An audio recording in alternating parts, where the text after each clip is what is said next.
All right, so this is the second part of Plato. Next week we're going to go into Aristotle. So maybe not a new name for you, but something that we haven't looked at directly so far. So we'll do that on Monday, and Wednesday we'll do Aristotle's De Anima, which is the soul. Today, though, we're going to do the second part of, at least not the second part of the Phaedo, but the second part of the assignment that we gave you. Now, maybe I should have done this earlier, but I thought this was as good a time as any to talk about it. You know, the first section was all about knowledge. That, strictly speaking, is known as the field of epistemology. It's funny. I have some priest friends, right?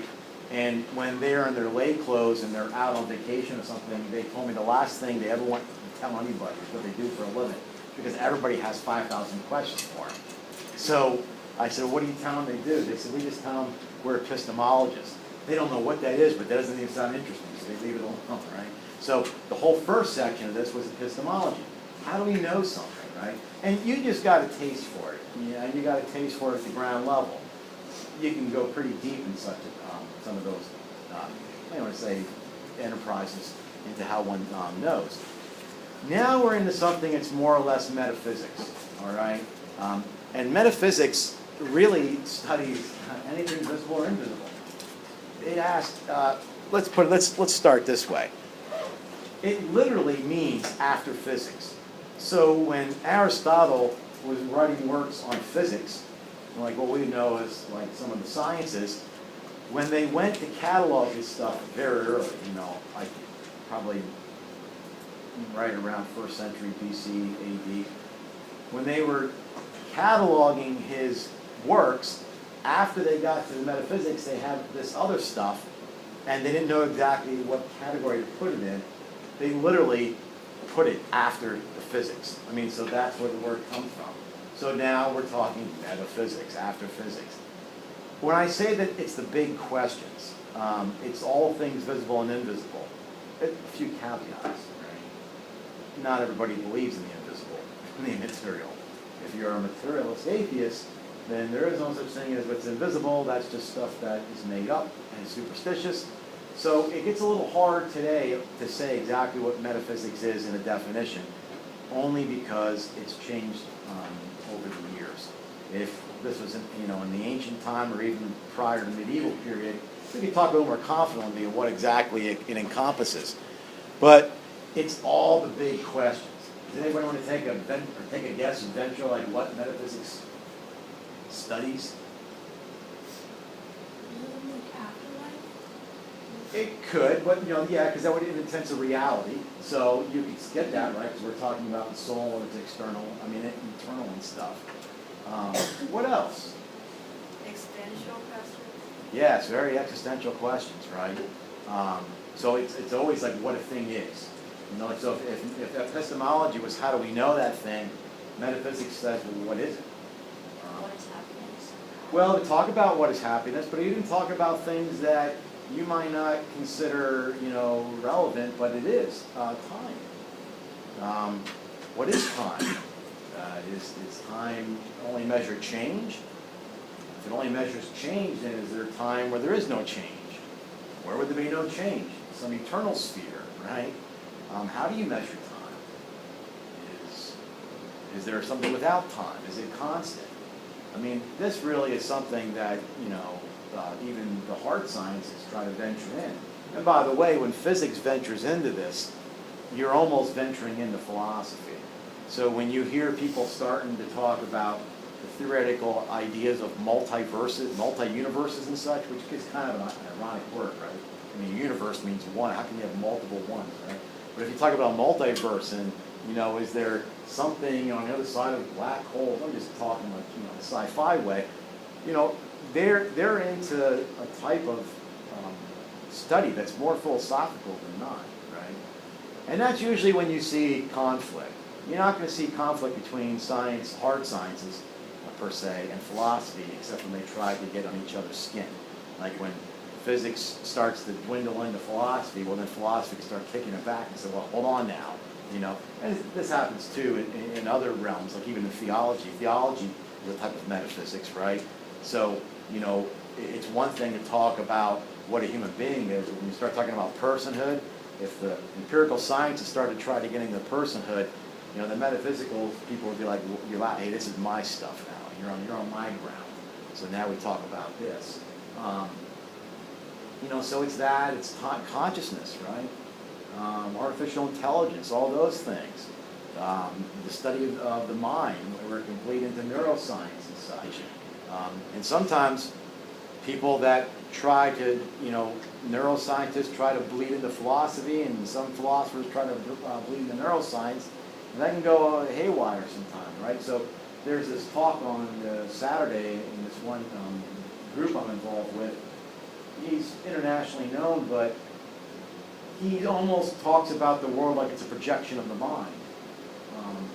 700-some-page book on that, right? And he inverts sort of Plato's allegory of the cave in a sense, where, the person in the cave doesn't really try to get out because there's really nobody. In fact, that's the name of his book. He has two books, The Ego Tunnel and No Body. So it's like a little confusing for me. It's like, well, if there's not a person in there, then who's seeing the shadows? I'm not quite sure how you work that out. Sometimes, just like every other field, right? I mean, psychology has fields where, hug therapy, and how does this work? And science has, there's always fringe aspects to every single field. You're never going to get away from that. The difference between philosophy and the hard sciences, the hard sciences has to, disprove, and they'll hold it as true until they can falsify it. Philosophy, it's all in the rational argument. Sometimes even when you have a rational argument against what the person's saying, they're stubborn. So they're not going to change much on that. We almost have to wait for them to die, and the people that like them, they go with them. And then, okay, we don't really agree with that anymore. And you see fields pop up like that in philosophy. But there's still some very mainstream thoughts, which is kind of what we're staying in here. In metaphysics is often what they call first philosophy. Now, again, that's an ancient term because it may not be that way today. Not everybody says we're starting here because they don't think, if you don't believe in reality and if you don't believe that something has an embedded nature, well, then you can't start by studying that. But typically, that's what it was referred to as first philosophy. It's one of the three abstract sciences. And again, science comes from the Latin scientia, just knowledge. So we're using science in a very broad term here, not empirically only. But over the course of the world, you've had the physical sciences were abstract. So there's a lot of, like you're trying, when you're studying being, what a thing is. And that would fall into this too, right? There's like a subcategory called ontology. It studies what a thing is, the being. Sometimes people have separated that since the medieval period. Ontology is different than metaphysics.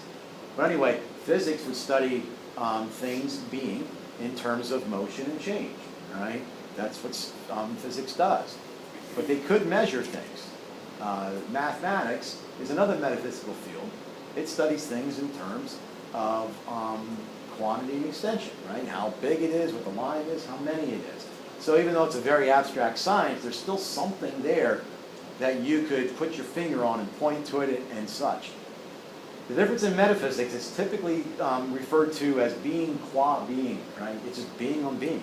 There's nothing there. It's the most abstract of the abstract because it's all like up here in your head.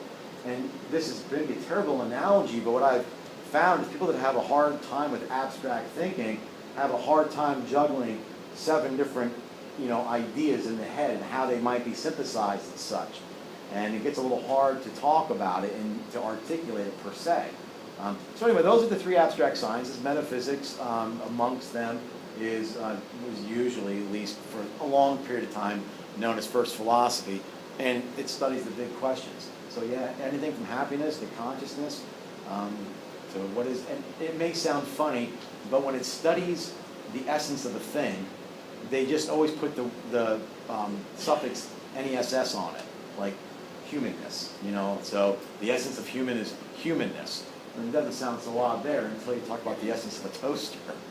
Toasterness. Oh, really? You have a toasterness. Well, it's whatever the thing is, right? I mean, so it's like the essence of what this is. So anyway, I thought it was a good time to at least bring that up. All right. Now, he started his argument of affinity. if it wasn't called that. You know what affinity means? It's not affinity and beyond. This isn't plus light here. It's what you think it means. It's not a fancy term. Go ahead. Yeah, likeness, right? Sympathy. Like if you really like butter pecan ice cream, you have an affinity for butter pecan ice cream, right? Sympathy for it, a likeness of it and such. So what he starts arguing here in the Phaedo, at this section, is typically known as the argument of the principle of affinity. And you notice he's starting again from this pre-existence of the soul. He's always coming back to that, right? Because it's his epistemology. This is how we know most things. So he's always going to start there per se. Let's see, make sure I'm... All right. Now, a little bit different here is he talks about these two ways to look at stuff, right? So you have this realm, if you want to call it that, or you have these ideas, these things, these essences that are immaterial. And if they're in the Platonic realm, not only are they immaterial, but they're immutable, right? They never change. And they also never go out of existence. They're immortal. That's how, according to his epistemology, we can know things. So somehow we're tapping in to whatever beauty is. Remember, like on Monday we talked about the idea of equality, like how two things can be equal. Well, equal is another form. So a form is just the purity of something and where it is in its absolute perfection, and it's in that realm. And somehow we're participating in it. That was the first part we tried to get through. Do you know what I mean by non-composite? What do you think? What do you mean by that? Like, what is a composite? What do you think? Yeah, it's dividable, right? There's parts, right? So a body is a composite. We have fingers and arms and everything else. But these things are not composites. And we talk about the form of beauty, whatever that is. They call it simple. And simple means that's what it is. There's nothing else to it. Simple would be like another synonym for non-composite. Whatever the term equal was. That, too. Truth. I mean, do you see here, though, I mean, what's underlying that's kind of neat here is, like, if you're in a, this is not a philosophy that's going to believe in a purely subjective truth, like you have your truth and you have your truth. Well, that's true for you. You wouldn't hear Plato talk like that, because truth is a simple, non-composite, immaterial, immortal form, and all that we can do is participate in it. We might be in error, but we're in error because we haven't really grasped the wholeness of the truth. And you already know we're not going to in this world, because we haven't, unless you are just, the mystical philosopher to crawl yourself out of, be drug out of the cave. There's always something here that's going to, pretty much muddy the waters, if you want to call it that. So that's the one side. The other side is just the opposite, right? Then we have those things that are material. We have those things that are mortal. And we have those things that are composite. And he's comparing these two things. Now, the way we're tying this into reality is he's going to ask you, this is where it's affinity, right? Affinity means, it has a sympathy for, or it's like something, it's similar to something. So he's going to say, if the body is made up of, if the human person is made up of body and soul, which of those two entities, let's call it that, make it simple, which of those two entities are more like the forms in eternity? You'd probably say the soul, right? So he's going to start saying, okay, well, then, if the soul is more like those things, then maybe it's the things of the mind and not the things of the body that are going to get us closer to the reality. And he's starting to think, well, and he's really working through the argument here with Simius and Cebus and such. And he's just trying, and again, don't ever fall into the trap where he's coming to a conclusion. The guy rarely comes to a conclusion like that. He just keeps asking questions. This is probably if you read the Phaedo, I don't know how many times now we're on another way of why the soul might be eternal. Which is where he's going with this, right? The soul's eternal, and he's thinking, remember last time we were asking me questions about what happens to the soul? Was that last time, or it seems like I get these readings confused in my head, where the soul leaves the body and is worried about it whisking away? Is that last time? Was it? Okay. You know, if it wasn't, it was this one. Sometimes these two readings, I have them separate, but they bleed in my head together. You know, he's like, people are worried, well, won't the soul just kind of like go away after the body dies? Well, he's like, okay, but aren't there eternal forms out there somewhere? Yes. And isn't the soul more like those than the body? Yes. Well, then maybe the soul's more like an eternal thing. You know, he's just kind of like throwing something else against the wall. Maybe that's a good way to say it. He's throwing stuff against the wall to see what sticks here. You know, in the end, he'll come up and say, wonder which one's the better argument of the two. So anyway, we have these two things going on. One simple, one composite. And what he then does is he's saying, okay, well, of course, these things, because they're immortal, they can never change. Now, what's good about this is that we're not necessarily going to fall into skepticism. We might have bad logic, and that's where he's going to probably overall think. Maybe we're not coming to a conclusion in a great way, but that's on our end. That's not because there's no truth. There are some philosophers who don't believe there's really a truth out there. You can never really get to it. You know, the best we can do is this. And he might even say the best we can get to is a certain degree, but that's only because of our bodies. It's out there somewhere. So there's a truth out there, and this truth is absolutely immutable. It'll never change. So whatever beauty is, that's what it is. Whatever justice is, that's what it is. Right? And we struggle with this a lot. Like, I'm trying to think if there's anything I have lined up in the syllabus about justice. Did anybody, I know it wasn't in this reading, so I'm just curious. Has anybody ever heard the story of the ring of Gyges? You didn't just read that sometime because you're interested? There's a story where, you know, when he talks about justice, right? So if you're starting to ask questions about what is justice and why are things unjust, he's always looking for, you know, ways to put it in the narrative, which kind of makes you think about the Native American epistemology in a way, right? So the ring of Gyges is a shepherd, and the shepherd, after an earthquake, finds a crevice in the ground, and he sees this corpse down there, and on the corpse is a ring. And he takes the ring and he puts it on, and he goes back to sit with his fellow shepherds. And he's playing around with they playing around with the collet, but the collet's just like the mount, or whatever they call that, you know. And he notices that every so often, everybody in the circle's talking about him like he's not there. It'd be almost like if I were talking, and all of a sudden you guys start looking at each other and having conversations, and I'm like, hello, and then I realize, oh my God, they don't see me. He realizes it makes him invisible. Well, what would you do with the power of invisibility? Could you imagine that?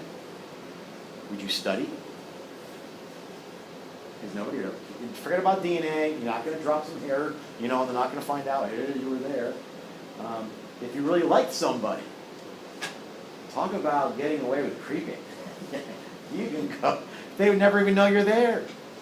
They'd be like, well, it looks like somebody's here, and you're like, you can't see me, right? So just think about all of that. Would you go to work? Why?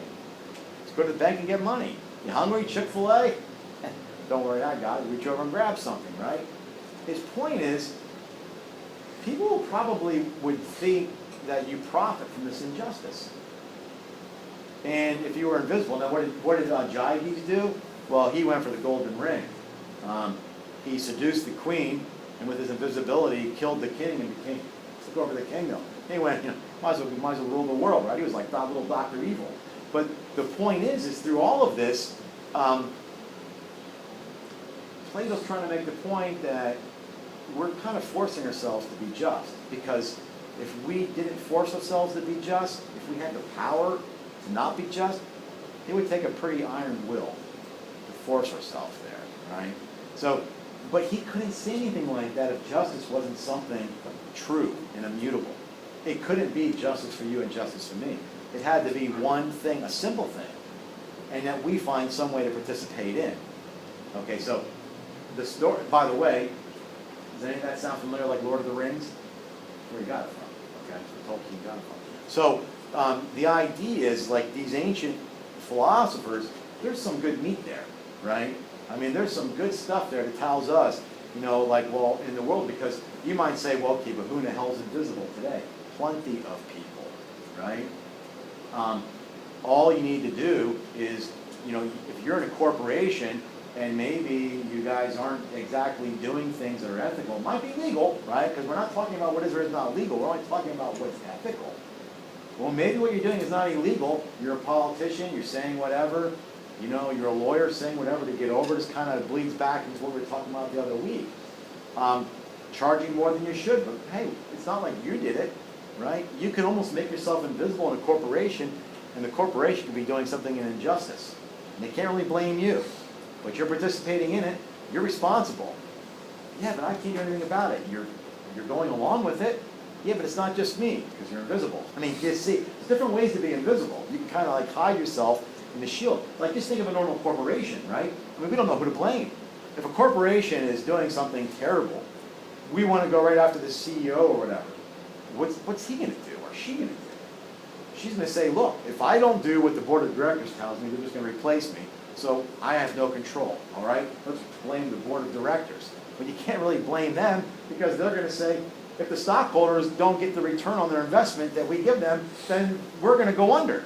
Okay, we'll blame the stockholders. The stockholders are like, what the hell do I know? I just have a 401k. I don't know what's going on. See, and it's like, do you see how there could be something invisible within that?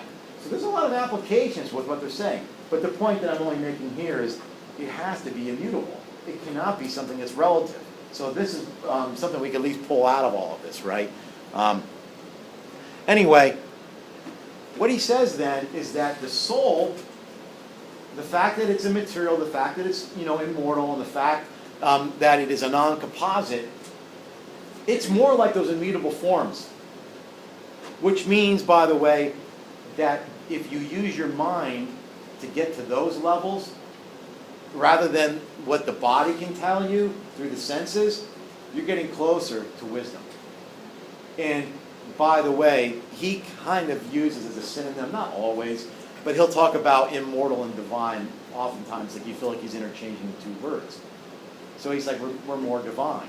So his point is, I think the soul is a little more like the divine and the forms than the body, right? So you can kind of see now where he's putting his stress. And we already know this from studying epistemology, that he didn't really rely on the senses, did he, for getting information?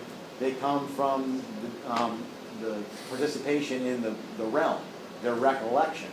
So he's already at a point where, but see, he's not quite like Descartes. He doesn't kind of deny what's out there per se. It's there, but I don't know that I can really get a lot out of it. I'm kind of not quite sure where this is going to go.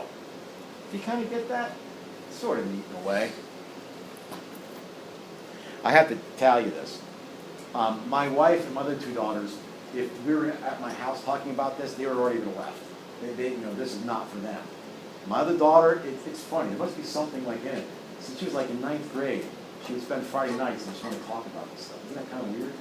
She's not like a nerd. I don't know where it came from, but nonetheless. All right, so now he talks about the body and he talks about a penalty. It's a penalty of the evil nature. Okay.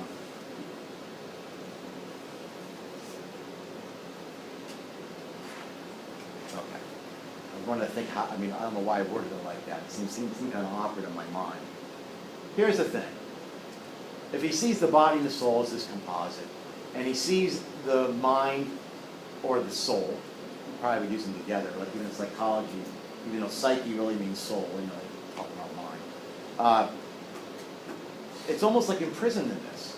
So it's like, this is why the senses don't really do what we would think they do for him. It's almost like they're filtering through this body, and the body's making it cloudy. And the farther you can get away from the material, and the closer to the immaterial, the closer you're going to be to the divine, the closer you're going to be to the immutable, the closer you're going to be to those forms, and the more wise you're going to be. So he's starting to think, like really, it's almost like we're trapped in this. But remember, part of this discussion was what happens when the body dies. Remember, he started earlier by saying, look, it isn't like the soul just floats away, And he starts to make, did anybody pick up, what did he say about Egypt and mummies? Did anybody pick up on that? There was just a short little line in there.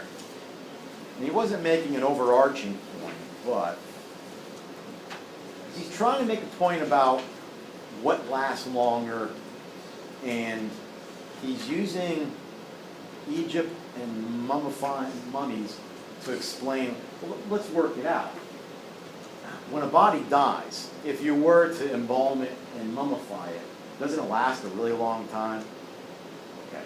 So he's sort of making the point, well, if something, that's material, if something that is mortal and composite, if that can last a long time, then why are you so worried about the soul? Because the soul's not like that, right? So the soul's going to last longer than that. So if the body could be mummified, and sometimes it could be there, and it could even look, somewhat human-like for a long, long time, the body's going to be fine. But then on the other hand, too, he starts to talk about, well, let's see.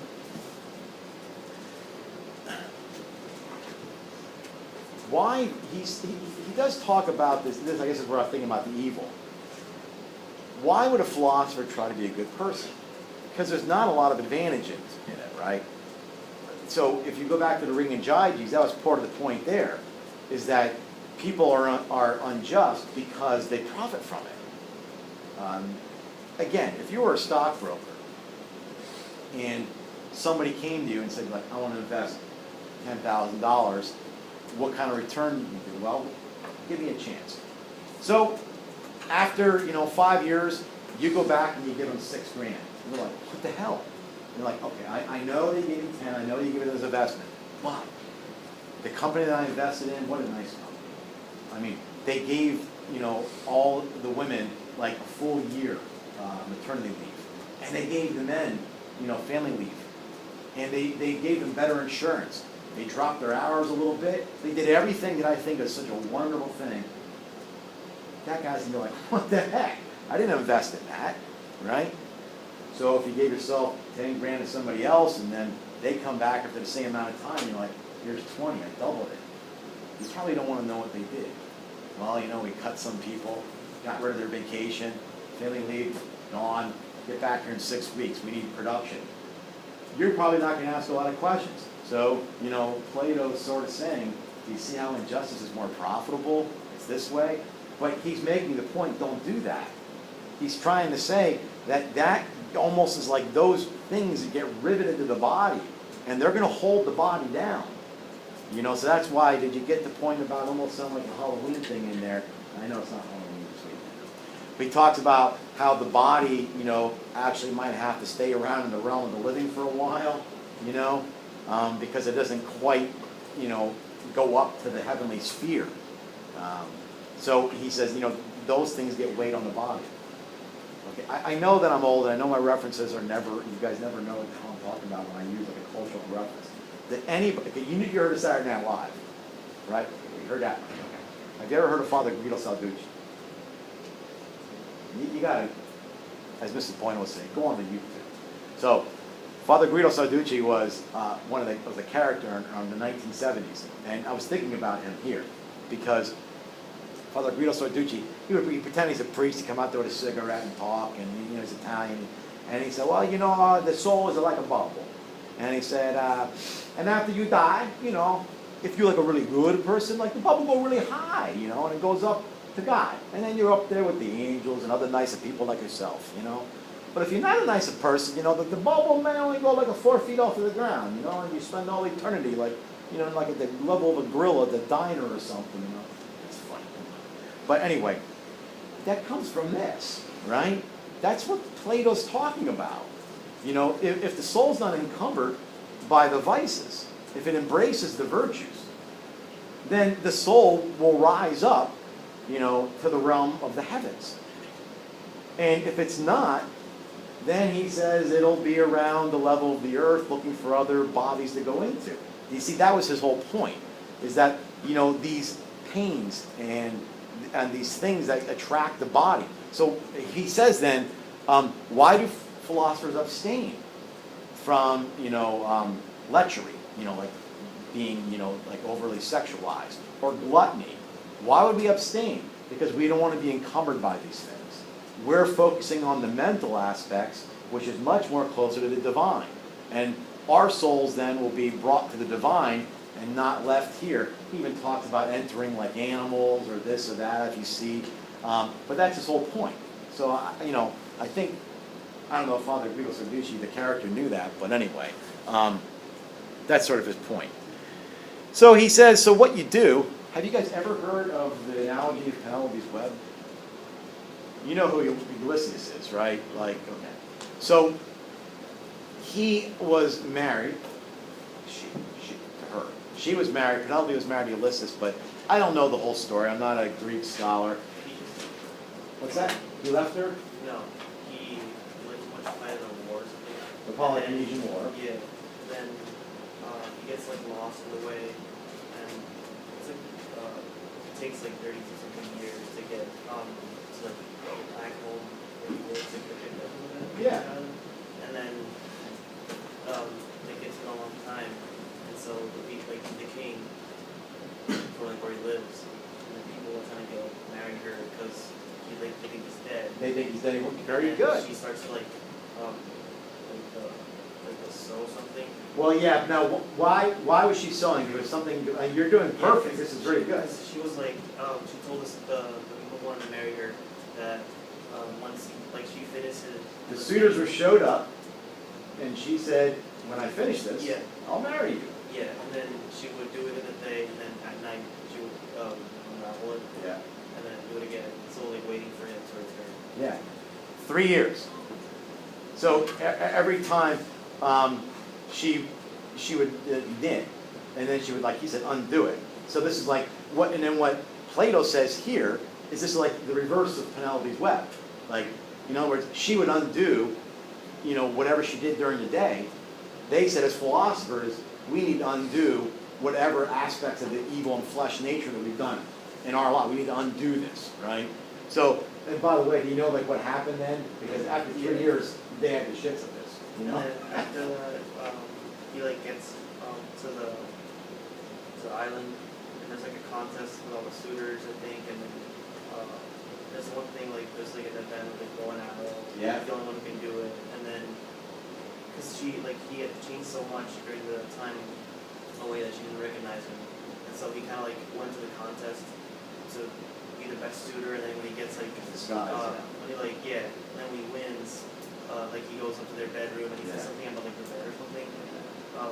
That's pretty good. And You know all he this. proves to her that he's Odysseus. Yeah, it's very good. Yeah, I said Ulysses, didn't I? Odysseus. Now that I hear that.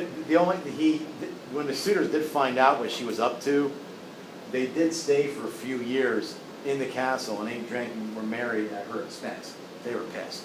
They're like, okay, now we're going to eat you out of house and all that type of thing. But it's a really good story. So anyway, he throws it in there, and the whole person they're throwing in there, then you get the idea, is that, if we want the immaterial to be more like it's divine, then we have to get away from all the pains and all the vices that are riveting the soul to the body, so that it's lighter. That kind of idea. All right, that's pretty good. Because in the end, what he says is, if we're talking about reality, and we're talking about metaphysics, there's something that's real, but it's most real in the heavenly realm. And it's still in the cave here, right? Anything in the senses is still going to be in the cave, so it's shadowy. But it's real. I mean, it's not like, there's no idea of like some sort of like projection out there, or this is just a figment of a dream, or I wonder if, am I hallucinating? Is there a demon that's simply making me think this? Or, what is this? He says, no, it's real. It's just that it's not going to give me good knowledge, and it's not as real as those things in the heavenly realm. Now, interestingly enough, this is kind of like, if you're a Christian, you can almost thank Plato. And if you're thinking, well, no, this comes out of the Bible, can you show me where? Augustine pulled that out. So Augustine came in here and started talking about these two realms. And if you read Augustine's City of God, which we're not going to do here, he talks about the heavenly city and the earthly city. And he says, and specifically like for young people, be idealistic, but be reasonable. Because the justice that you want, if you want perfect justice, that's the heavenly city. It's only in that perfection of the heavenly realm. Here, you're never going to get that. Here, all you can really do is the best that you can do. Fight for justice, but don't expect it here. You're not going to get rid of, any issues of prejudice. I don't care what it is. You're not going to get rid of income inequality. None of that stuff. We should expect that stuff here. But that's okay, because we know that the heavenly realm here. So the way that they work those two things out, the perfections are there. But see, remember how Augustine did a little bit differently. It wasn't a heavenly realm where all the forms live and that we pre-existed as souls. Augustine's, and he only really ferrets this out. Not the first person to think it. But Augustine says, we didn't pre-exist, but that's where the perfections are. That's where God is in the heavenly realm. And then we will be brought up to that. So there's this whole idea there. And you could probably even, if you get into ever read like Dante and such, I wonder if you couldn't even play that out and talk about the various realms of Hades and the realms of, because that's kind of neat. Actually, I think I'm notorious for bringing it in at the end. Yeah, okay, well, we'll talk about beauty, how beauty will save the world. I don't think I have a Dante Alighieri in it specifically. But they all pull from this. As a matter of fact, you think about the various disciplines you can go in, and this is advantageous for you. They say, I was reading a literary scholar that said that Dante Alighieri probably had the equivalent of 400 books in his head as he was writing what he was writing, to synthesize the whole thing. And you think of when he met Virgil, Virgil represents reason. So he met at the midpoint of his life, he sees these three animals, they represent different things. He sees Virgil, and Virgil takes him on this journey. But Virgil can take him through hell, and he can take him through purgatory. But he cannot take him into the heavenly realm, because that's where reason stops. So Virgil has to back off. Who shows up? Beatrice, his love. She represents revelation. So now Beatrice will show him through heaven. But even Beatrice can't go all the way. As Beatrice gets closer and closer to the center, she has to back off, because even revelation ceases. And then he meets Bernard of Clairvaux. Now you're in mysticism. And even at one point, Bernard of Clairvaux says to Dante, you can't even look on God. You couldn't even, it's so perfect and so bright. So the Virgin Madonna will come, and she will temper your eyes, and you'll be able to see then through her. So, it's interesting how they pull the whole thing in. And if they didn't read all this stuff, it would have just been some fiction. Not to knock Dan Brown and the Da Vinci Code, but that's almost like somebody who has not read all of this. It's a riveting read, it's fast reading, it's just so riddled with historical errors that it's almost like, again, not to bash it,